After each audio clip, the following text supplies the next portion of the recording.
Bismillahirrahmanirrahim. Assalamualaikum warahmatullahi wabarakatuh. Asyhadu an la ilaha illallah wa asyhadu anna Muhammadan abduhu wa rasuluhu, amma ba'da. Yang pertama kali marilah kita panjatkan puji dan syukur kehadiran Allah SWT yang telah memberikan rahmat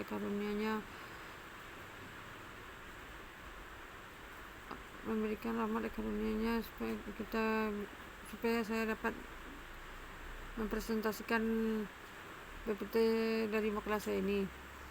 Baiklah, untuk mempersingkat mukadimah, marilah saya akan memulai membacakan hasil dari PPT saya sendiri yang berjudul Standar Pelayanan Minimum dan Indeks Kepuasan Masyarakat. Standar pelayanan minimum yaitu pengertian standar pelayanan minimal atau SPM. Secara umum dapat diikhtisarkan bahwa SPM merupakan standar minimal pelayanan publik yang harus disediakan oleh pemerintah daerah kepada masyarakat.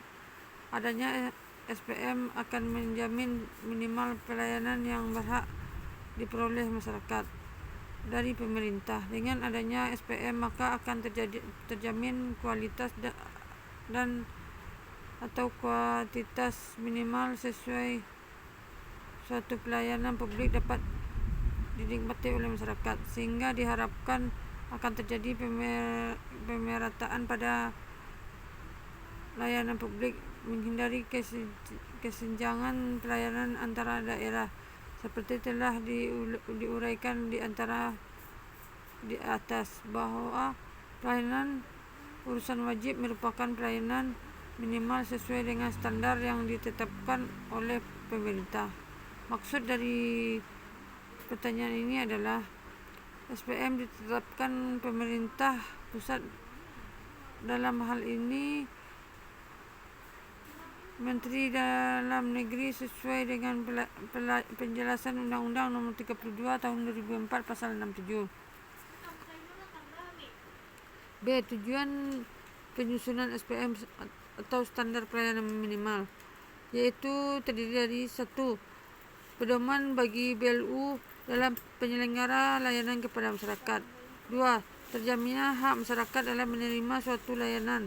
3. Dapat digunakan sebagai alat untuk menentukan lokasi anggaran yang dibutuhkan. 4. Alat akuntabilitas BLU dalam penyelenggara layanan. 5. Mendorong terwujudnya checks and balances. 6. Terciptanya transparansi dan partisipasi masyarakat dalam penyelenggara layanan BLU. C.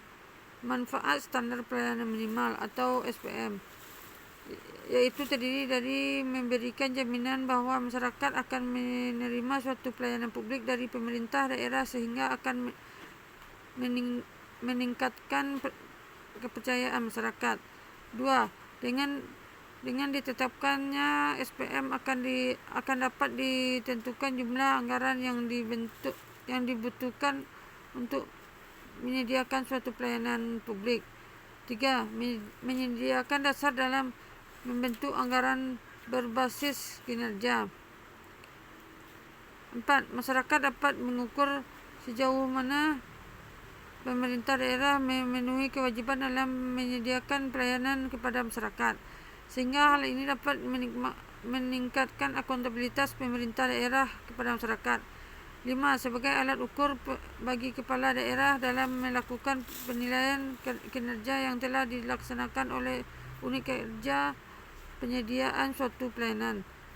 5. Sebagai benchmark untuk mengukur tingkat keberhasilan pemerintah daerah dalam pelayanan publik. 7. Menjadi dasar bagi pelayanan pengawasan yang dilakukan oleh institusi pengawasan. Prinsip penyusunan dan penetapan standar pelayanan minimal atau SPM, yang terdiri dari 1. Konsep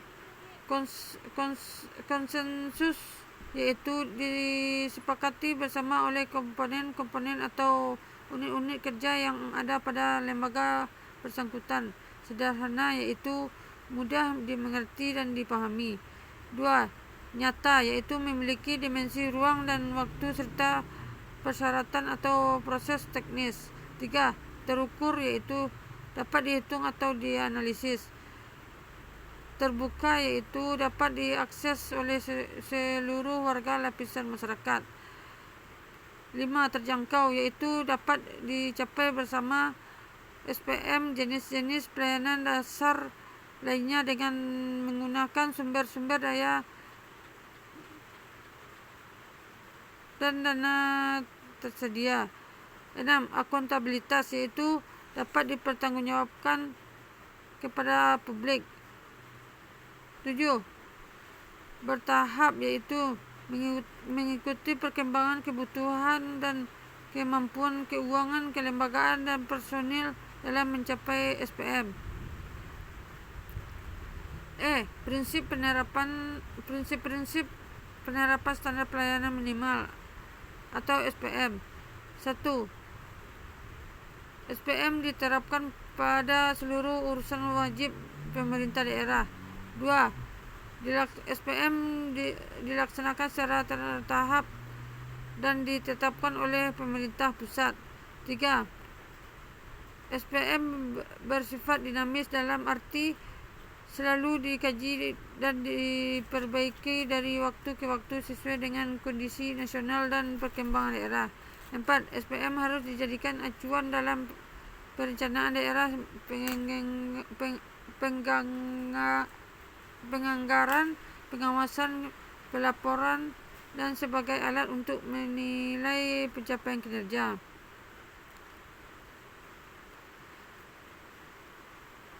Indeks kepuasan masyarakat yang terdiri dari pengertian indeks kepuasan masyarakat berdasarkan prinsip yang telah ditetapkan dalam keputusan Menteri Perdayagunaan Aparatur Negara nomor KEP 25 M PAN 2 2004 mengenai pedoman umum penyusunan indeks kepuasan masyarakat unit pelayanan instansi pemerintah, yang menjelaskan indeks kepuasan masyarakat adalah data dan informasi pemerintah. Yang menjelaskan indeks kepuasan masyarakat adalah data dan informasi tentang tingkat kepuasan masyarakat yang diperoleh dari hasil, dan informasi tentang tingkat kepuasan masyarakat yang diperoleh hasil pengukuran secara kuantitatif dan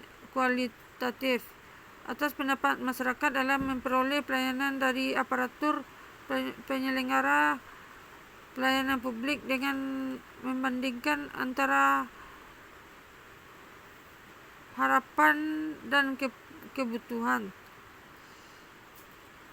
Di dalam pengertian tersebut terdapat kata penyelenggara pelayanan publik.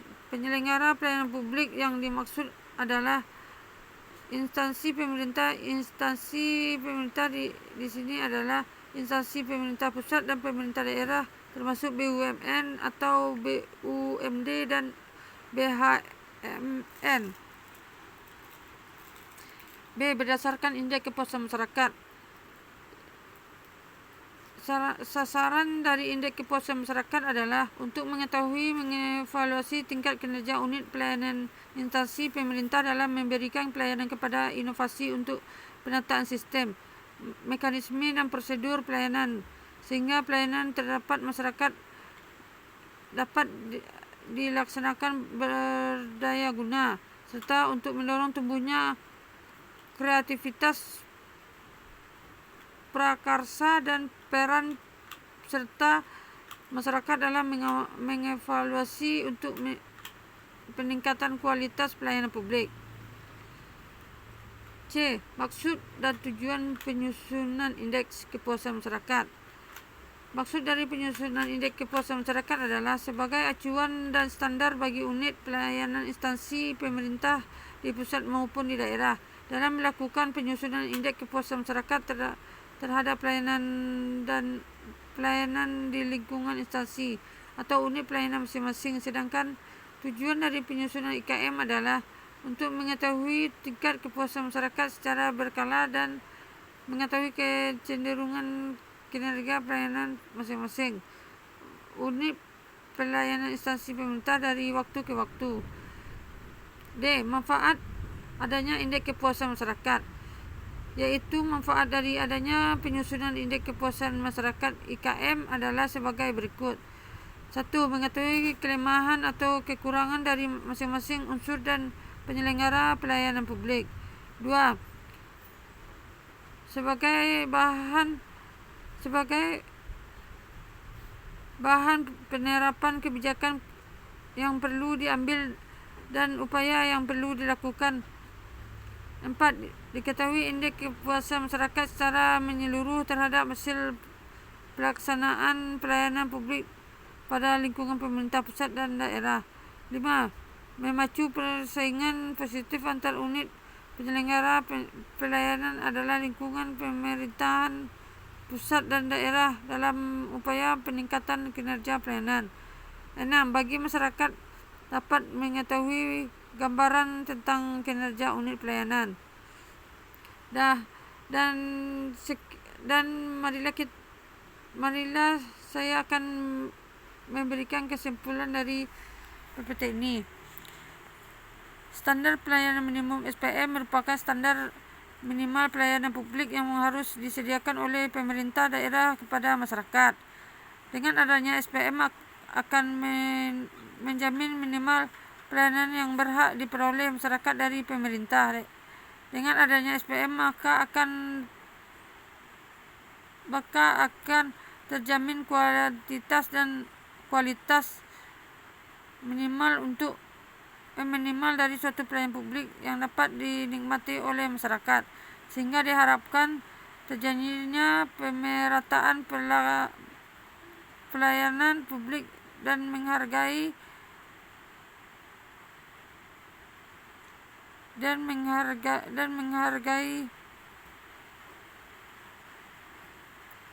kesenjangan pelayanan antar daerah. Seperti telah diungkapkan di atas bahwa pelaksanaan urusan wajib merupakan pelayanan minimal sesuai dengan standar yang ditetapkan oleh pemerintah. Maksud dari pernyataan ini adalah bahwa SPM ditetapkan oleh pemerintah pusat, dalam hal ini Departemen Teknis, sedangkan pedoman penyusunan SPM ditetapkan oleh Menteri Dalam Negeri sesuai dengan penjelasan Undang-Undang Nomor 32 Tahun 2004 Pasal 167. Apapun indeks kepuasan masyarakat IKM memiliki pengertian adalah data dan informasi tentang tingkat kepuasan masyarakat yang diperoleh dari hasil pengukuran secara kuantitatif dan kualitatif atas pendapat masyarakat dalam memperoleh pelayanan dari aparatur penyelenggara pelayanan publik dengan membandingkan antara harapan dan kebutuhan penyelenggaraan pelayanan publik. Kementerian Lingkungan Hidup dan Kehutanan KLHK bidang lingkungan hidup dilaksanakan oleh pelayanan terpadu satu pintu PTSP yang bertugas memberikan pelayanan perizinan dan non perizinan. Sekian hasil dari PPT saya ucap, kalau ada salah kata mohon maaf. Saya ucapkan wabillahi taufiq wal hidayah. Assalamualaikum warahmatullahi wabarakatuh.